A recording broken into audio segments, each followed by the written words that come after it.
Para una vida de éxito, para enfrentar retos en tu caminar, para una familia saludable, Faro del Espíritu. Disfrute de una vida práctica con principios bíblicos para hoy, con el pastor Natán Alfaro. Faro del Espíritu, a la luz de la palabra.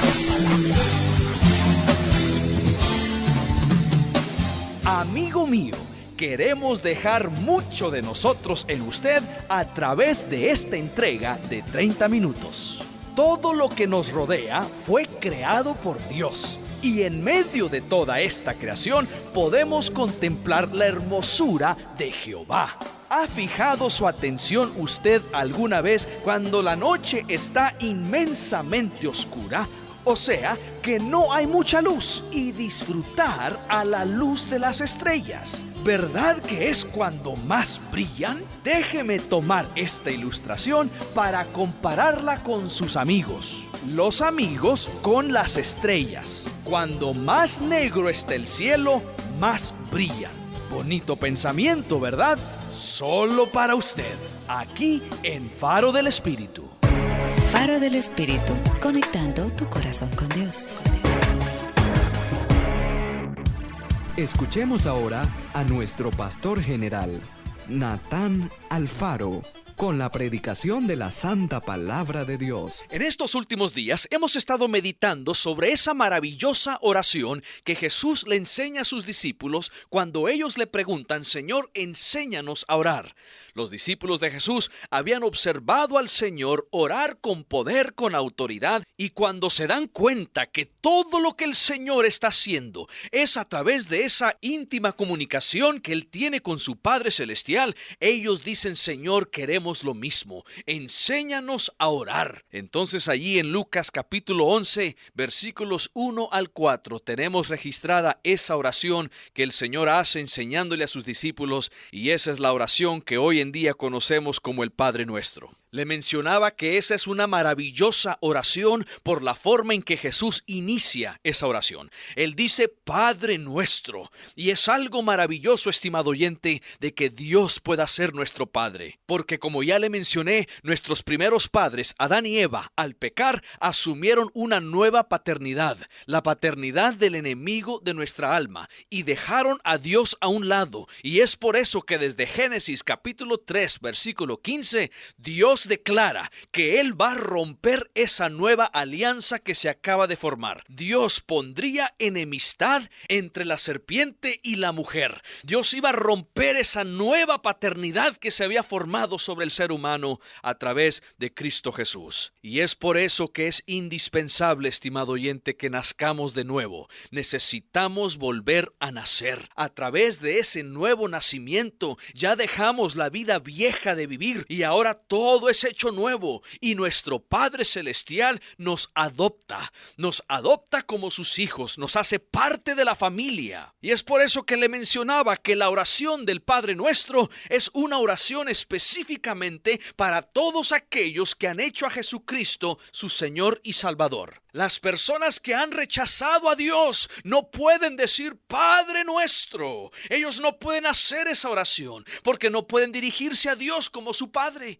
Dios se convierte en nuestro Padre cuando le entregamos nuestra vida a Jesucristo, cuando por fe creemos en el sacrificio del Calvario, cuando por fe recibimos esa salvación que es tan maravillosa. Cuando eso sucede, Dios nos adopta como sus hijos. Y a ser hijos de Dios, entonces, como le estuve mencionando también en nuestro programa anterior, nos convertimos en hermanos de Jesús. Romanos 8 nos dice: a los que antes conoció también los predestinó para que fueran hechos conforme a la imagen de su Hijo, para que Él, refiriéndose a Jesús, sea el primogénito entre muchos hermanos. Cuando Dios hace esa transformación en nuestra vida y nos hace conforme la imagen y semejanza de su Hijo Jesucristo, Él se convierte en nuestro hermano mayor. Pero bueno, antes de meditar sobre la siguiente frase que dice que estás en los cielos, quiero mencionar dos aspectos sumamente importantes acerca de las implicaciones de esas dos palabras, Padre nuestro. Cuando Jesús empieza esa oración, y recuerde que les está enseñando a sus discípulos cómo orar. Entonces, cuando el Señor empieza diciendo Padre nuestro, además de todas las implicaciones que ya hemos hablado acerca de la paternidad de Dios para el creyente, el Padre nuestro también nos habla de dos cosas sumamente importantes. Primero, esas palabras Padre nuestro nos da una clara indicación a quién debemos de dirigir nuestras oraciones. Estimado oyente, cuando usted ora, cuando yo oro, nuestras oraciones deben de ser dirigidas a nuestro Padre Celestial. Dios es nuestro Padre. Dios es el Padre nuestro. Por eso Jesús, al enseñarle a sus discípulos, Él dice, oren de esta forma. Digan esto, cuando oren, digan, Padre nuestro. Porque es importante que lo primero que saliera de la boca de Jesús al enseñarle a sus discípulos a orar fuera la dirección acerca a quién dirigir su oración. Porque Dios desea que usted y yo, estimado oyente, vayamos directo a Él. Dios desea que usted tenga comunicación directa con Él. Dios quiere que usted se acerque a Él. Dios quiere que usted le clame a Él. Y cuando Jesús dice Padre nuestro, lo que nos está enseñando es que nosotros debemos de dirigir todas nuestras oraciones a nuestro Padre Celestial. Interesante que Jesús no dijo, oh ángeles celestiales que están en el cielo, oh santos hombres y profetas, patriarcas que han pasado de esta vida y que ahora están en la presencia del Señor. No, Él no dirige su oración a ninguna otra cosa creada. Al enseñar esa oración, Él no implica a nada o nadie de su creación. Al único que Jesús nos enseña que oremos es a Dios. Hay muchas religiones en el mundo que dirigen sus oraciones a diferentes cosas o a diferentes personas o a diferentes dioses. Pero el Padre Nuestro es una clara indicación de parte de Jesús que nuestras oraciones deben de ser dirigidas a nuestro Padre Celestial. En ningún momento, estimado oyente, usted va a encontrar en ningún lugar en las Sagradas Escrituras donde Dios permite que alguien dirija una oración a alguien más o a algo más que no sea Dios mismo. Entonces, si Jesús nos está enseñando a través del Padre Nuestro cómo orar, lo primero que tenemos que rectificar, lo primero que tenemos que estar seguro es que estamos dirigiendo nuestras oraciones a nuestro Padre Celestial. El Señor dijo Padre Nuestro. Él no dijo ángeles o santos que están en el cielo.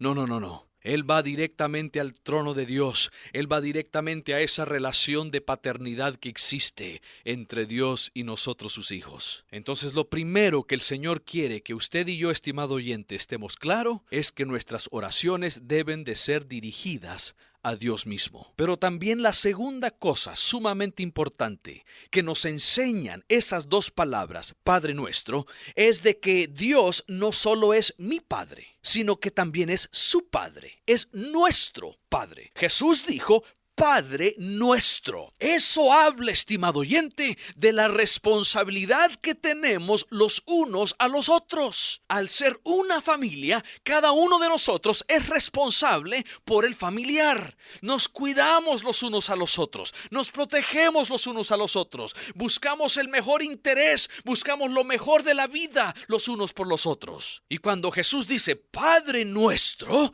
lo que Él nos está enseñando es de que hay una responsabilidad aquí entre nosotros, aquí entre todos nosotros que hemos puesto nuestra fe y confianza en Jesús, hay una mutua responsabilidad, usted para conmigo y yo para con usted. Jesús al iniciar su oración no dijo Padre mío que estás en los cielos, no, tampoco dijo Padre tuyo que estás en los cielos, Él dijo Padre Nuestro. Esto nos recuerda de la responsabilidad de orar como parte de una familia. Yo no puedo elevar mis oraciones al Señor siendo oraciones egoístas, o buscando yo mi propio interés, o buscando yo cómo salir adelante y cuidarme de mí mismo mientras estoy aplastando y apachurrando a los demás de la familia de Dios. Yo no puedo hacer eso. Yo tengo que velar por el bienestar de los demás. Es por eso, estimado oyente, que debemos de tener muchísimo cuidado en cómo tratamos criticamos a los demás de la fe. Cuide de no criticar a otras comunidades de fe. Cuide de no criticar a otros cristianos, a otras personas que han puesto su fe y confianza en el Señor. ¿Por qué? Porque somos una familia. Si ellos genuinamente han creído en Jesucristo, ellos son salvos. Ese es el único requisito. El único requisito es creer en Jesús, sean de su iglesia o no. Por lo tanto, debemos de tener mucho cuidado, porque el pueblo de Dios, la familia de Dios, abarca mucho más allá que las 4 paredes de su iglesia o de su comunidad de fe. Entonces debemos de recordar eso cada vez que oramos. Debemos de orar por el bienestar de la familia. Debemos de orar por el bienestar del prójimo. Debemos de interceder los unos por los otros. Debemos de siempre tener en mente las implicaciones hacia los demás. Nuestras oraciones no solo pueden estar enfocadas en mí, en yo, en lo que yo necesito, en lo que yo quiero, en mi situación. No, debemos de ver un contexto mucho más amplio y ver a toda la familia de Jesucristo. El Padre nuestro nos enseña que no tenemos el derecho de orar por cosas de naturaleza egoísta. Estimado oyente, usted no puede hacer una oración egoísta y creer que Dios se la va a contestar. No, porque no es solo Padre suyo, es Padre mío también, es Padre de su prójimo, es Padre de aquel, del otro de allá, es Padre de todos los que han puesto su fe y confianza en Jesús. Entonces surge la pregunta, bueno, Pastor Natán, entonces ¿cómo debemos de orar? ¿Qué debemos de hacer? Bueno, le doy un consejo. Usted debe de recordar que sus oraciones deben de ser de tal forma que reflejan no solo sus propios intereses, sino los intereses de toda la familia. Y cada vez que menciono esto, recuerdo de algo que sucedió hace miles de años atrás. En el tiempo de Jesús, el pueblo de Israel estaba siendo gobernado por el Imperio Romano. Y la ley romana en ese tiempo decía que nadie se podía acercar a la carpa o a la tienda del emperador durante la noche. Y el castigo por haberlo hecho era la pena de muerte. Es decir, cuando el emperador estaba viajando de ciudad a ciudad, de pueblo a pueblo, y tenía que pasar la noche en algún lugar remoto, entonces toda su delegación estaba con él y armaban allí, levantaban una carpa, una tienda, donde el emperador iba a pasar la noche. Y era prohibido que alguien se acercara con excepción de su equipo de seguridad. Si alguien ajeno a ese equipo de seguridad se acercaba a la tienda o a la carpa del emperador durante la noche, el castigo era la pena de muerte. Ahora, los relatos históricos cuentan de una ocasión donde en una noche un soldado romano se acercó demasiado a la carpa o a la tienda del emperador, es decir, a la tienda real. Cuando este soldado se acerca demasiado, inmediatamente el equipo de seguridad del emperador lo toman y lo arrestan. En su mano, este soldado llevaba una petición para presentársela al emperador. Cuando el emperador se despierta por el ruido y escucha todo el alboroto que está ocurriendo afuera de su carpa, entonces él sale para ver qué está sucediendo y le pregunta a uno de sus guardas qué es lo que está haciendo ese soldado. Le informan al emperador que ese soldado se acercó demasiado a la tienda real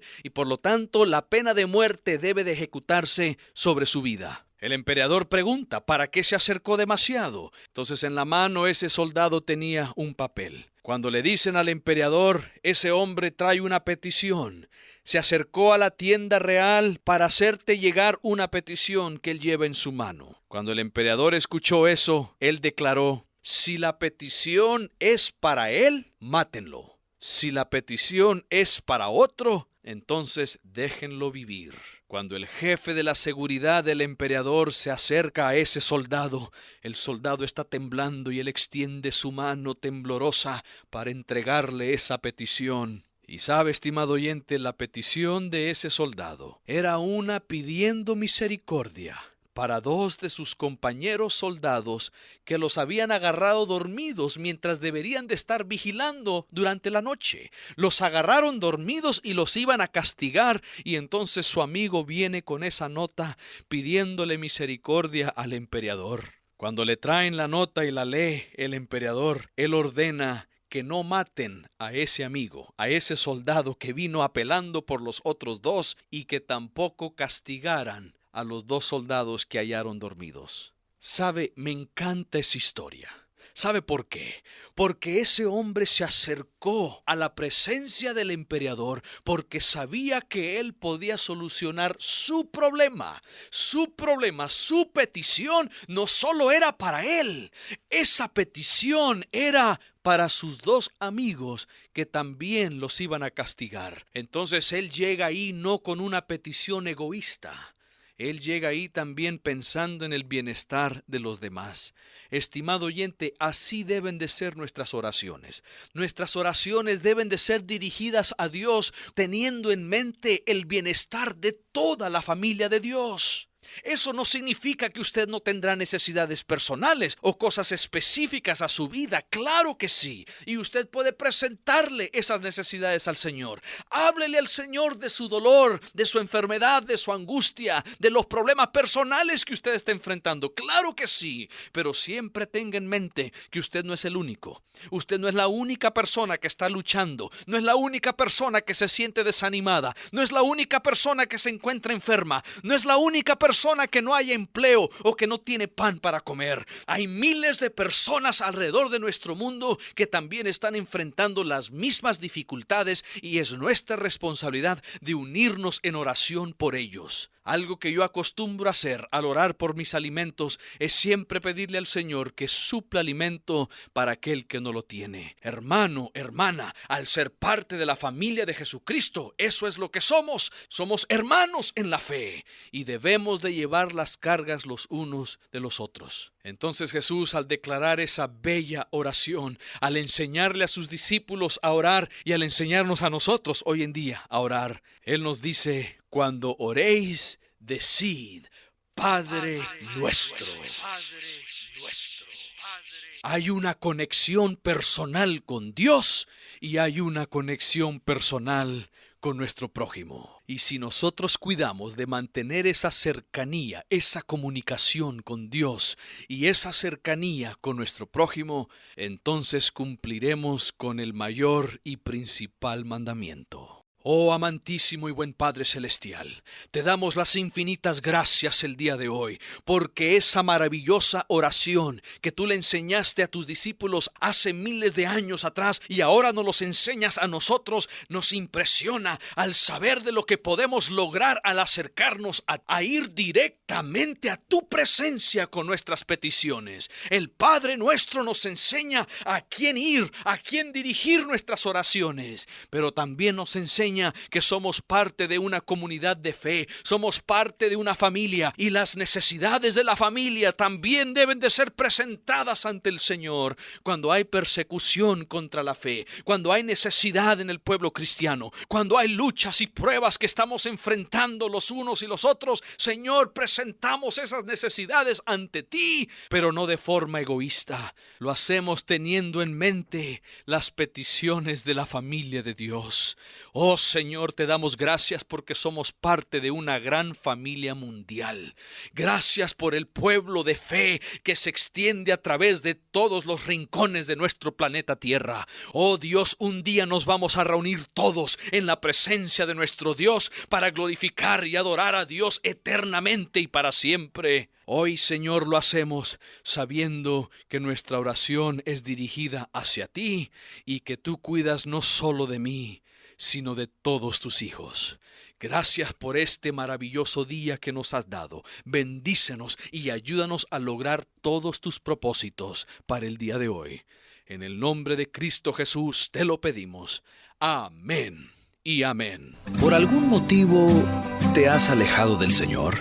Escríbeme. pastor@casademigloria.org. Queremos ayudarte. Date una segunda oportunidad. Mi Padre me ama tanto que su Hijo dio por mí. Decir adiós nos da tristeza. Mejor decimos hasta muy pronto, recordándole que hoy es el primer día del resto de su vida bendecida. La palabra que cambia, la palabra que transforma, la palabra que ilumina, se convierte en un faro del Espíritu. Faro del Espíritu, con el pastor Natán Alfaro. Espérelo aquí,